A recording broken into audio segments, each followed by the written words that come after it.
Bom, vou falar aqui sobre uma parada que rolou essa semana, mas que foi tão confusa que eu só consegui parar pra ler agora. Que o V. Abreu mandou aqui, ó. Castro, fala das fúrias dos jovens nepaleses.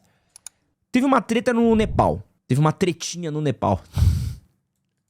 Coisa leve, né?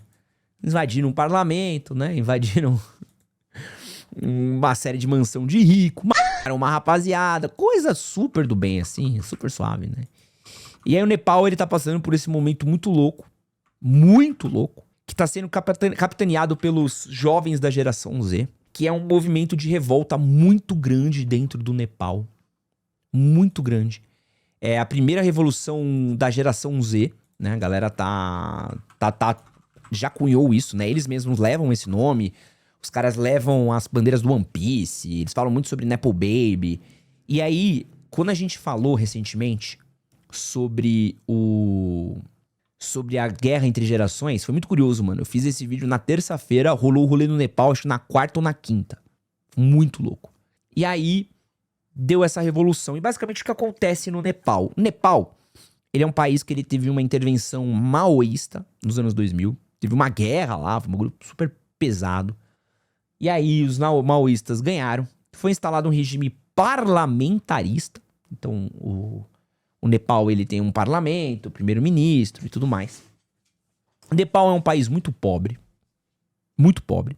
E ele sofre com alguns problemas, né? Então, além de ser um país muito pobre, ele tem uma geografia muito ingrata e ele tem muitos terremotos. Então, o Nepal, vira e mexe, ele tem alguma tragédia acontecendo. E, historicamente, ele sempre foi um país com problema, assim, de distribuição de renda, etc. e tudo mais. Apesar de ser um país que conta com um turismo relativamente forte, não, né? Mas tem uma rede de turismo pra lá, vai. É muito comum no Nepal, não sei se vocês sabem disso, eu lembro que quando teve aqueles 2 brasileiros que foram sequestrados por uma galera que dava golpe de internet, não sei se vocês lembram dessa história. Eu lembro que rolou esse papo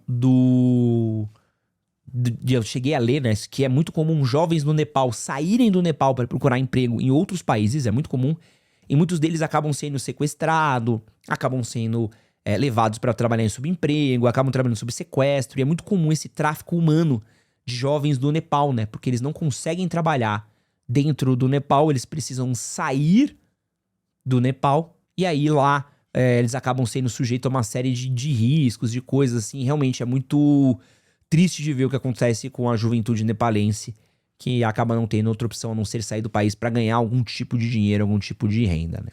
Ó, antes de continuar esse vídeo daqui, quero dar um recadinho que estamos chegando nas últimas unidades do nosso boné Estou Cansado Chefe. Se você ainda não adquiriu o seu, dá uma olhada no link, vai estar na descrição e no primeiro comentário fixado, que comprando o nosso boné, você também ajuda a gente a continuar produzindo conteúdo por aqui. E não esquece também de curtir, compartilhar e se inscrever aqui nesse canal.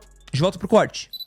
Dentro disso tudo, ainda tem um problema muito grande de que os ricos, os políticos nepalenses, são muito acusados de corrupção. Casos de corrupção muito fortes, muito bizarros.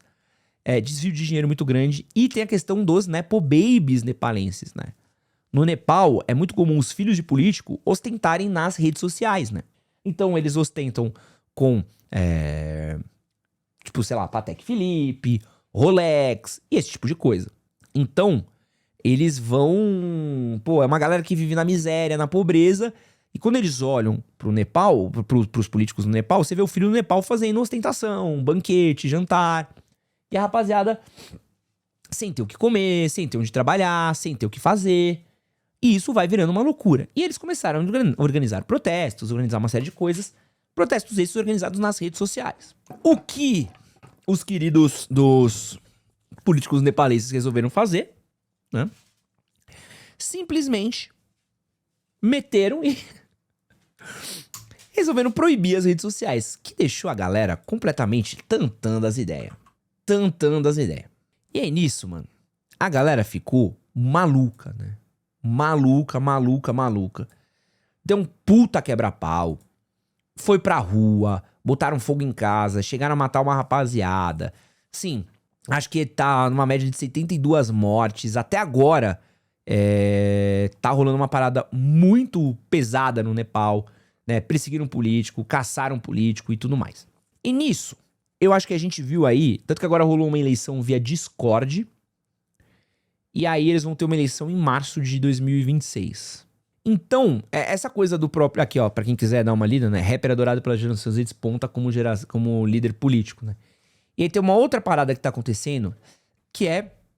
Como era um protesto descentralizado, um protesto sem ter um centro, sem ter, tipo, uma organização, isso gerou um problema gigantesco, que não tinha ninguém pra organizar, não tinha nenhuma pauta, não tinha nenhuma coisa meio clara, assim, do que vocês querem. Não tinham, né? O primeiro-ministro, ele renunciou, né? Tem até aqui, ó. O primeiro-ministro renunciou, a reforma eles querem fazer novas reformas, né, pra dar direção à solução política. O aeroporto foi fechado, a galera roubou rifle, os manifestantes atacaram, assim, pô, uma loucura, né? O exército foi pras ruas, tá? Mano, um puta quebra-pau gigantesco. Um puta... a eleição foi via Discord, gente. Não exagerei não, tá? Não exagerei não. E desde o fim da monarquia, no Nepal, eles nunca tiveram muito 100% bem, né? Aqui, ó, o que eu falei pra vocês, ó. Os jovens nepaleses estão frustrados há anos com a falta de empregos e milhões foram trabalhar no Oriente Médio, Coreia, Malásia, um canteiro de obra. Não sei se vocês chegaram a ler sobre isso, mas no Catar, na Copa do Catar, teve muita gente que foi trabalhar no Catar e morreu. Era muito comum você ver vítima do Nepal morto em obra no Catar, né? Porra, gente, para ler os bagulhos do Oriente Médio, vocês vão ficar malucos. Vocês vão agradecer que vocês moram no Brasil. Assim, o que essa rapaziada passa é loucura. E acho que essa revolução é muito doida, porque é a primeira revolução dessa geração, né? A minha geração, ela viu outras revoluções, então a gente viu a Primavera Árabe, né? Pô, tudo que rolou no Egito, em outros países. A gente viu uma série de revoluções rolando em vários lugares, vários rolês diferentes e tal. E agora essa geração tá vendo pela primeira vez uma revolução no nível dela, na conversa dela. Isso explica muito um gap, uma briga geracional que existe e que vai rolar cada vez mais, tá? Porque assim, você tinha uma população de políticos velhos, ricos, que juntaram muito dinheiro. Eles simplesmente tinham grana pra cacete. Essa grana não foi distribuída. O jovem não tinha onde trabalhar, não tinha pra onde ir, não tinha o que fazer. O jovem, ele precisa sair do país. Pensa esse bagulho absurdo. Você mora num país e pra você ter dinheiro, você precisa ir pra um trabalho quase análogo a escravo. Você tem que se tornar um imigrante, ao mesmo tempo que o seu político, ele tá fazendo... Porra, ele tá fazendo banquete com o Patek Philippe no bolso, né? Ele tá fazendo uma loucura, ele tá tirando um barato, os filhos do cara estão fazendo um videozinho ostentando e tudo mais. E isso, cara, vira uma loucura. E vai acontecer mais vezes, tá? Porque, simplesmente, gente, a gente vai ter um conflito das gerações. As gerações mais novas, elas não se veem mais representadas pelas gerações mais velhas. O que você acha que vai acontecer no Brasil? Porque, assim, vai acontecer. É que ninguém vai querer pegar essa bucha. O que você acha que vai acontecer no Brasil quando tiver uma mega reforma da Previdência? Porque pensa, a natalidade tá caindo, a pirâmide já inverte. Você acha que o moleque da geração Z, ele vai querer pagar imposto pra pagar INSS pra um bando de velho, e ele olhar e falar assim, pô, peraí, eu não vou me aposentar, mas eu tô pagando a aposentadoria de um juiz? De um juizeco? Tô pagando a aposentadoria de um militar, de um milico de merda que não faz porra nenhuma? De um político que não faz porra nenhuma? E eu tô fudido aqui? O que você acha você acha que o sentimento que vai acontecer com essa rapaziada vai acontecer? Isso é um fenômeno meio mundial, tá? O mundo inteiro tem acontecido isso, né? Depois de 71, né? Não vai ter uma mega reforma? Vai, tem que ter, senão vai quebrar, não tem como. Vão mexer isso daí logo menos, tá? Vão jogar a aposentadoria lá pra frente, vocês vão ver. Cara, não se preocupa não, tá? Não se preocupa. Não se preocupa que vocês vão ver isso daí não. Pode fingir que não vai ter, mas não se preocupa que vai ter, tá? Não finge que não. Até o próprio governo. Gente, se o PT, que é o governo mais populista do universo, já assumiu que já a conta não fecha, você acha que... Mas enfim, né? Vocês preferem acreditar em qualquer coisa, mas vambora. Essa conta não fecha. E isso é um fenômeno mundial, né? Ao redor do mundo inteiro, a geração Z dos mais novos, ela tá percebendo cada vez mais que não sobrou pedaço de bolo pra ela. Nenhum. Sobrou pra ela falta de emprego, sobrou pra ela emprego sucateado, sobrou pra ela trabalhar em aplicativo, sobrou pra ela, mano, pagar muito imposto, sobrou pra ela ter que lidar com uma série de crise, não só política, mas com uma crise global, uma crise climática, né? Crise das cidades. E ela, olha, ela não se vê identificada, ela cada vez se vê menos identificada por políticos velhos. Só que essa rapaziada ainda tá no poder. E o Nepal foi o primeiro. O Nepal foi o primeiro. Pô, é que é foda que a gente tem que explicar. David Lee, é que a gente já falou isso aqui em outras lives, eu não vou explicar pra você, mas... Olha a taxa de natalidade do brasileiro. Pô, a taxa de natalidade do brasileiro é a menor taxa desde que a gente começou a registrar a taxa de natalidade no Brasil, histórica, tá? A gente tem uma informalização do trabalho cada vez maior, então tem pessoas que não ganham, não trabalham mais como CLT, então cada vez mais não tem INSS, as pessoas não pagam INSS, tá? A gente tá falando de uma geração aqui, ó, o Gabriel matou, é uma geração que é cada vez mais autônoma, é uma geração que tá fugindo da CLT. Você vai pagar a aposentadoria, David, com o quê? Você me fala. Porque assim, a conta é muito simples. Você tem um muito velho e pouco jovem. O dinheiro da aposentadoria dos velhos, a aposentadoria brasileira é pirâmide. Quem paga é a parte de baixo. Como é que isso vai existir, né? Como é que a gente vai pagar essa conta se os velhos estão vivendo cada vez mais e os jovens não estão nascendo? Então assim, dá mais 10 anos. Você acha que a natalidade tá baixa agora? Dá mais 10 anos. Pergunta se alguém vai... Como é que vai estar a taxa de natalidade em São Paulo? Que é até o próximo ponto que a gente vai falar aqui. Mas... é isso, né? Essa é a revolução da geração Z. Isso é um fenômeno que já tá acontecendo. Tá.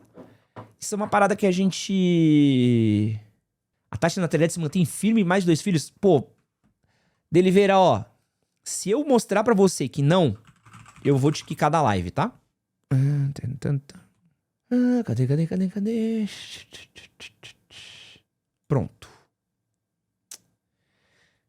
Menor taxa de natalidade, número de filhos de mulher, o Brasil é o menor da história, a taxa de fecundidade cai pra 1,6 e o Deliveira acabou de ser ocultado pra sempre do canal.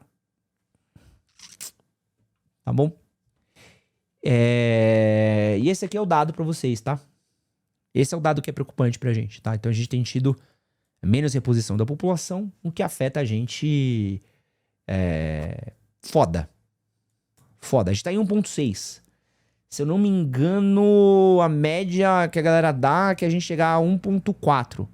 O bom seria 2,1, que a gente não chega, né? E é isso. Tá? É isso que tá acontecendo hoje com o Brasil, né? Quando voltar pra 2, você volta, tá, Ledereira? Não, caralho, pô, o cara quis lacrar, tô só na mesma medida. Pô, são loucos. Então, ao contrário do Japão, que acho que tá na taxa negativa, né? Mas enfim, isso daí é uma bomba, tá? Isso é uma bomba absurda. Então, olha assim, a gente tem trabalho informal, menor taxa de natalidade, a pirâmide vai inverter, ela vai virar, ela tá virando. A gente tem esse déficit muito grande das contas públicas, a gente tem a questão da corrupção, né? Então, assim, as pessoas ainda pagam a conta, ainda tem um desvio do INSS, que é uma parada que você vê que, porra, Lula não quer nem falar disso daí, né? Tenta botar de tudo quanto é jeito mano, qualquer outro assunto na pauta que não esse. E, mano, essa conta vai explodir. Então, vocês acham que essa revolta aí E assim, a gente tá falando do Brasil, né? Se for falar Estados Unidos, se a gente for falar de outros países, essa conta tá chegando.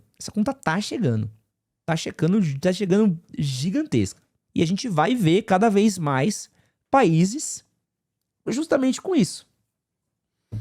Com essa briga do pessoal mais novo olhando e falando assim, eu não quero pagar a conta de uma geração mais velha. Ponto. Eu não quero pagar essa conta. Eu quero poder ter o que o velho teve. Porque o cara pega, olha ali, vê, pô, meu pai teve casa, meu pai teve carro, meu pai viveu, meu pai curtiu a vida. Pensa num país tipo a Itália, que o cara olha, cresce e fala assim, pô, peraí, meu pai teve dinheiro, meu pai teve casa, meu pai teve um estilo de vida bom, meu pai teve tudo de bom. Agora eu vivo aqui com um monte de turista destruindo minha cidade, vivendo sem emprego, não tenho onde morar, sou jogado cada vez mais pra fora da cidade, não acho emprego, pago pouco.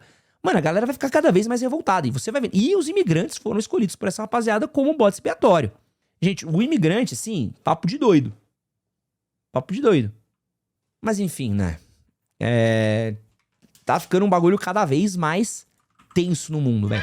Esse que você acabou de assistir é um corte das lives que acontecem no canal Edson Castro Oficial. Não esquece de curtir, compartilhar e se inscrever por aqui também. E é nóis. Valeu!